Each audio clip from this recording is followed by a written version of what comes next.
Dr. Fauci, we don't know whether the pandemic started in a lab in Wuhan or evolved naturally, but we should want to know.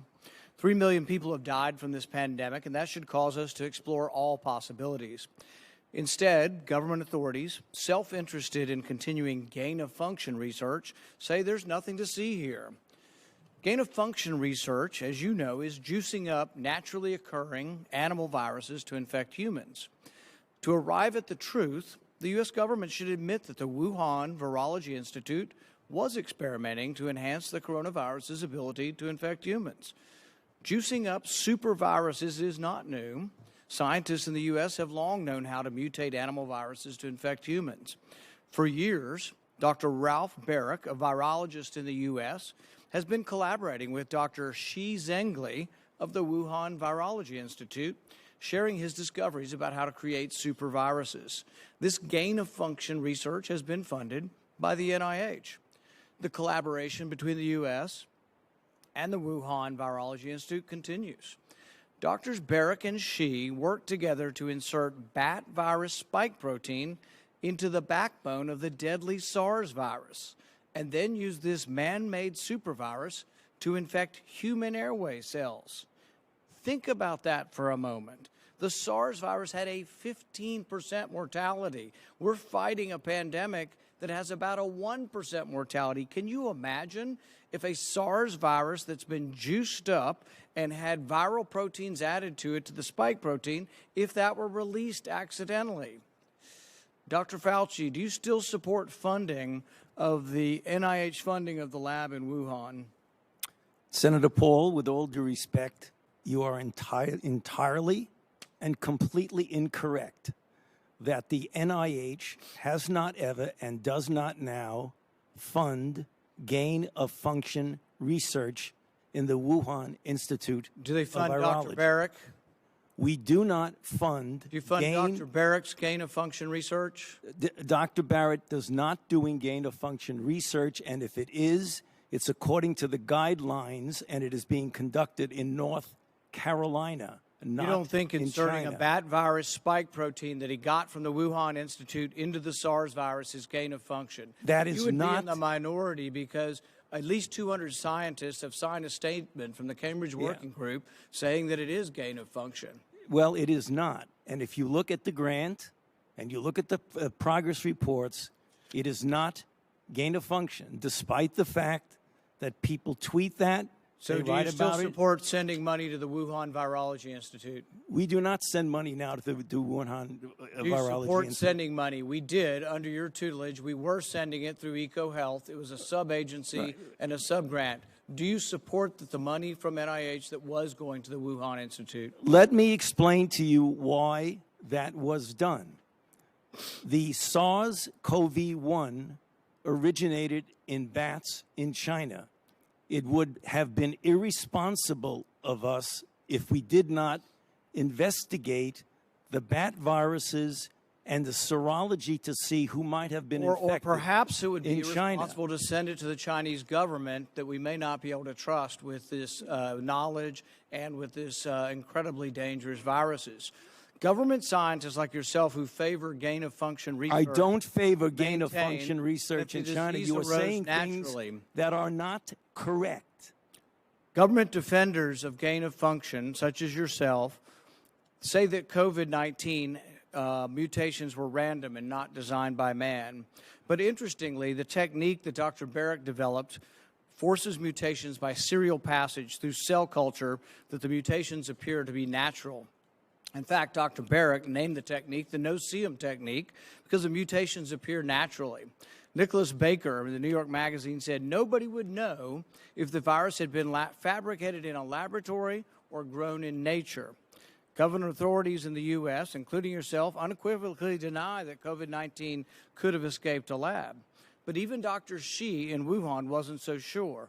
According to Nicholas Baker, Dr. Shi wondered, could this new virus have come from her own laboratory? She checked her records frantically and found no matches. That really took a load off my mind, she said. I had not slept for days. The director of the gain-of-function research in Wuhan couldn't sleep because she was terrified that it might be in her lab. Dr. Barrick, an advocate of gain-of-function research, admits the main problem that the Institute of Virology has is the outbreak occurred in close proximity. What are the odds? Barrick responded, could you rule out a laboratory escape? The answer in this case is probably not. Will you, in front of this group, categorically say that the COVID-19 could not have occurred through serial passage in a laboratory? I do not have any accounting of what the Chinese may have done, and I'm fully in favor of any further investigation of what went on in China. However, I will repeat again, the NIH and NIAID categorically has not funded gain-of-function research to be conducted in the Wuhan Institute of Virology. You support it in the U.S. We have 11 labs doing it, and you have allowed it here. We have a committee to do it, but the committee has granted every exemption. You're fooling with Mother Nature here. You're allowing superviruses to be created with a 15% mortality. It's very dangerous. I think it was a huge mistake to share this with China, and it's a huge mistake to allow this to continue in the United States. And we should be very careful to investigate where this virus came from. I fully agree that you should investigate where the virus came from.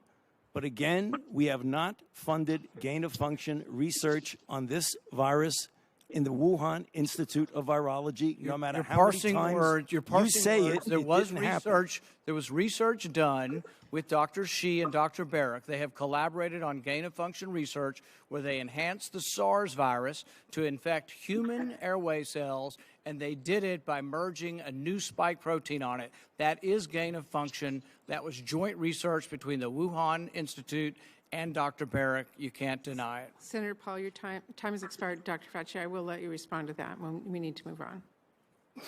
Excuse me? I will allow you to respond to that, and then we'll move on. Yeah, I mean, I just wanted to say, I don't know how many times I can say it, Madam Chair. We did not fund gain-of-function research to be conducted in the Wuhan Institute of Virology. Thank you. Senator Smith. Thank you. Senator Cassidy. Thank you. Let me just follow up right there, Ms. Arthur. You allude to it in your testimony, and going back to what Chairman Ranking Member Burr said earlier, Congress gave $1 billion to CDC to upgrade information systems. And I was specifically asking last year for more money for immunization information systems and was told that billion was going out to states in order to upgrade, that's where it was targeted, because I was frustrated with CDC's inability to give real-time data. Now, so it seems as if we're advocating for dollars, of which $1 billion has already been appropriated, and we're told this is where it went. But, Mr. Becker, in your testimony, you indicate that in Washington State there has been inadequate money to upgrade the immunization information system. I say that because it seems like there's a disconnect here. We gave $1 billion. I was specifically told it's going to go to upgrade state information systems, and I'm hearing from a very innovative state that you have inadequate resources to upgrade. So let me ask, did you receive money from that $1 billion that we gave CDC last year? Thank you, Senator. I will have to go back and find out how much Washington State actually received from the CDC, but I can tell you that whatever we received was not adequate to meet the needs of what we have faced today. Now, it could be that the state used it for something else. Let's just be fair to CDC, unless they came down with a specific instruction to spend it on immunization information systems. But it does seem, let me just ask, in your testimony, you do mention that you had a hard time keeping track. But this is exactly what immunization information systems are supposed to do. Why was Washington State's not adequate to do so? So thank you, Senator. It's just the scalability, interoperability that I mentioned in the very first part. But in the interoperability, you mentioned about EHRs. But the way if a child is given a measles, mumps, rubella vaccine, the provider actually enters that.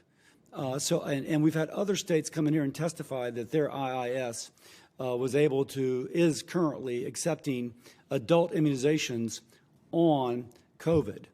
Now, I guess I'm just exploring. I'm not trying to accuse. I'm just trying to understand why this is not the case. Why isn't it the case in Washington? I think there's a disparate system. So you have very big hospital systems that can invest the infrastructure to send those things seamlessly. You have private providers that don't have that access. What I'm unsure about, though, if a pediatrician is sending measles, mumps, rubella in that big hospital system, clearly the mechanism occurs. I won't belabor, but it does seem I'm just not getting a clear picture into what the problem is.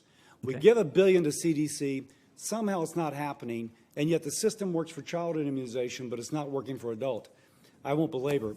Dr. Jantz, I think one thing is clear. You mentioned in your testimony the need to have uniform standards of care. Fecal material is hitting the fan, and we don't have enough ICU beds. I probably used that line in my diarrhea lecture. We don't have enough ICU beds, but then we learn that we're putting too many people on ventilators. And putting on ventilators at too early a stage actually was associated with negative outcomes. How do we, I have to think that there's probably uneven uptake of that information in ICUs across the nation. I don't know that, I'm just assuming. How do we establish that uniform communication of care when how we manage a ventilator patient to ventilate or not really is critical in terms of both ICU utilization but also the patient's survival? Yeah, thank you, Senator. It was vital for us to be able to spread evidence-based medicine, how to prevent patients. How did you do it? Via the Louisiana Department of Health and the Department of Health and Human Services, when we conducted seminars with hospitals around the state and the nation where they asked us, how do you solve these specific operational problems? We gave them answers. Now, were you also able to give them like a checklist? Yes. So you were? Yes, we shared with them all of the materials we developed in our own hospital. We stepped outside of the silo of an individual hospital system and shared all of our... I don't mean to interrupt, but I'm almost out of time. And you went nationally. Who sponsored your national outreach? ASPR, with the Department of Health and Human Services. So hats off to ASPR for pulling that together. Absolutely. And were you able to demonstrably see that how patients were being managed kind of stayed in lockstep with best practices across the nation? Yes, it did catch up over time into what now, over time, how long over time? A month, a week? Oh, on the scale of weeks. It was very quick. The feedback I got from hospitals around... One more thing. You know, we were short. I got a call from an anesthesiologist in San Francisco when things were really bad in New Orleans. He goes, we've shut down electives, but COVID hadn't hit us yet. We should be shipping all our machines to you, and then you ship them back when it hits us. Because we understood there's going to be an uneven kind of implementation on it. Never happened. Instead, we're scrounging to build new ventilators when they were sitting idle in many parts of our nation. I just say that because I do think part of what we're doing here would be to source existing resources where they're needed from one part of the nation to another, as opposed to attempting to build from scratch a lot of machines that are very sophisticated, but then we don't need them when it's all done. So anyway, with that, I thank you all for your service and your testimony. Thank you. Senator Smith. Thank you, Chair Murray and Ranking Member Burr. I really appreciate this bipartisan hearing. I'm